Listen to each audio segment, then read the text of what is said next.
একটা ভয়াবহ কাণ্ড ঘটছে, যেটা অতীতে আমরা সেইভাবে দেখেছি, কিন্তু এইভাবে দেখিনি।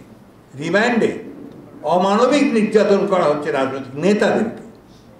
আমরা বলেছি ডাকসুর ভিপি নুরু, তাকে যেভাবে আটক করার পরে রিমান্ডে নিয়ে তাকে যে নির্যাতন করা হয়েছে, যে সে দাঁড়াতে পারছে না, দুইজনের উপর ভর করে সে দাঁড়াতে পারছে না। আমাদের সাবেক ছাত্র নেতা এবং আপনার যুব নেতা সুলতান সালাউদ্দিন টুকু, আমাদের প্রচার সম্পাদক, তাকে নির্মমভাবে অত্যাচার নির্যাতন করা হয়েছে। আমাদের ঢাকা মহানগরের উত্তরের সদস্য সচিব আমিনুল ইসলাম, আমাদের দক্ষিণের আহ্বায়ক আমাদের রফিকুল ইসলাম মজনু, তাকে শারীরিকভাবে নির্যাতন করা হয়েছে। এরকম আপনার আমাদের নেতৃস্থানীয়দের কথা বললাম, অনেককেই ভাবে শারীরিকভাবে নির্যাতন করা হয়েছে। এবং নিচের ছেলে পেদের কথা, যাকে ধরেছে তাকে নিয়ে তারা নির্যাতন করেছে। ছাত্র দলের যাদেরকে অ্যারেস্ট করেছে তাদের সম্পর্কে আমি শুনেছি যে কোনো কথা নেই, প্রথমে প্রচণ্ড নির্যাতন। নাহিদের নিশ্চয়ই আপনারা একটা ছবি দেখেছেন ছাত্র নেতাদের, যে তার সমস্ত শরীরে আঘাতের চিহ্ন, বিশেষ করে তার আপনার ঠাই যেটা, সেই ঠাইয়ের মধ্যে সমস্ত শরীর লাল এবং কালো হয়ে আছে। এটা কারণটা একটাই, যে তাকে নির্মমভাবে অত্যাচার করা হয়েছে। সে সেই জন্য কোনো যে আপনার ফুল প্যান্ট বা পায়জামা পরতে পারছে না। তো এই বিষয়গুলো তো অবশ্যই জাতি তো আপনার একেবারে বোকা নয় যে তারা এই সমস্ত বিষয়গুলো তারা বোঝে না। এবং আপনারা দেখেছেন যে শিশু কিশোরদেরকেও এরা আটক করতে দ্বিধা করেনি। এবং যে জায়দি, যে ছেলেটাকে আপনারা দেখেছেন, জায়দি তো নাম বোধ হয়, ফাইজা কিশোর ফাইয়াজ, তাকে এখন বাধ্য হয়েছে আপনার এখন আবার ওই যে আপনার কিশোর যে সংশোধনাগারে পড়তে বাধ্য হয়েছে। অথচ সে একটা কিশোর, তাকে আটক করারই বা কি দরকার ছিল, আবার এই নাটকটা করারই বা কি দরকার, তাই রিমান্ডের একটা নির্দেশ দেওয়া হয়েছে। গোটা সিস্টেমটাই এখানে আমার হয়েছে যে এটা শুধুমাত্র নির্যাতনের জন্য, টর্চারের জন্য করা হচ্ছে। আপনারা দেখেন হাসপাতাল থেকে পর্যন্ত তুলে নিয়ে যাওয়া হয়েছে, এটা অতীতে আমরা কখনো দেখিনি। আমাদের জহিরুদ্দিন ইসলাম স্বপন, তাকে হাসপাতাল থেকে নিয়ে যাওয়া হয়েছে, যখন তিনি কেবিনের মধ্যে চিকিৎসাধীন অবস্থায় তাকে হাসপাতাল থেকে তুলে, যেটা আমরা অতীতে কখনো দেখিনি। এমনকি আপনার যে আমাদের আন্দোলনকারী ছাত্র নেতারা, তাদেরকেও কিন্তু হাসপাতাল থেকেই তুলে নিয়ে যাওয়া হয়েছে। গোটা আন্দোলনের যে ছাত্র নেতারা, ছাত্র আন্দোলন, এই আন্দোলন করতে কিন্তু শুধু শুধু বাংলাদেশ নয়, সারা বিশ্বে আজকে কিন্তু তোলপাড় চলছে।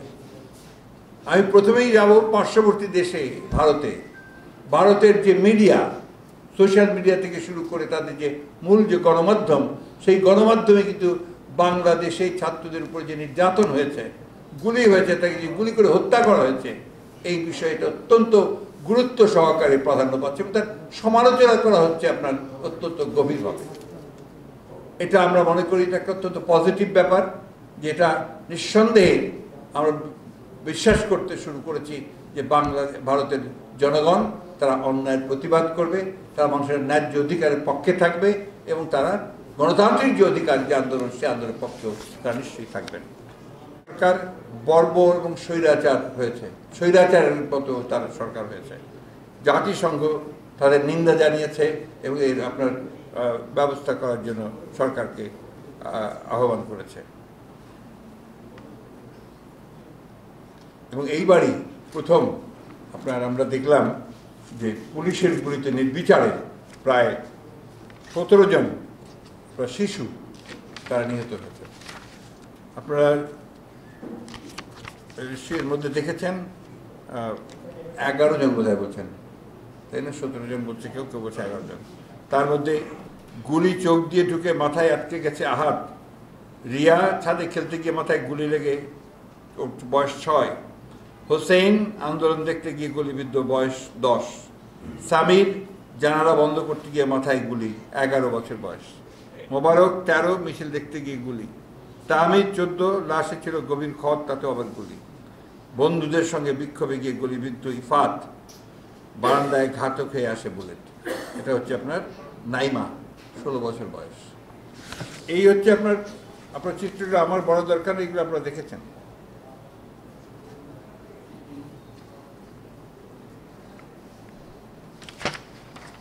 আপনারা দেখেছেন যে বিভিন্ন পত্রপত্রিকায় আপনার নিহতদের একটা সংখ্যা দিয়েছে, অনেকে আপনার প্রত্যেকটা পত্রিকা একই রকম না, সরকারি একটা ভাষণ আছে, সেই ভাষণটা তারা বলছে এখন 150, 45 থেকে এখন তারা 150 বলছে।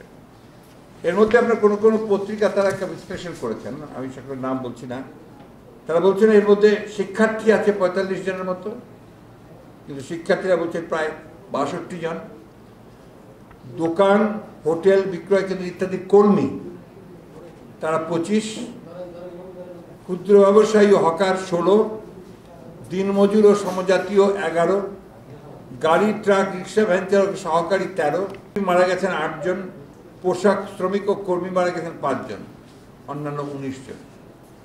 এই যে 24 ঘন্টা আওয়ামী লীগের সাধারণ সম্পাদক সাহেব বিএনপি জামাত করছেন, বিএনপি জামাত আক্রমণ করেছে, এই যে আপনার তাদের যে হিসাব, সেই হিসাবের মধ্যে তো আমি বিএনপি জামাতের একজনের কেউ দেখলাম না। তো যদি আক্রমণ করে থাকে আর যে হারে পুলিশ গুলি করেছে, গুলি চালিয়েছে, সেখানে তো আপনার অন্তত 1 জন 2 জন 3 জন করে তো বিএনপির লোক পরিচয় থাকতে পারতো, তাও তো কেউ নেই।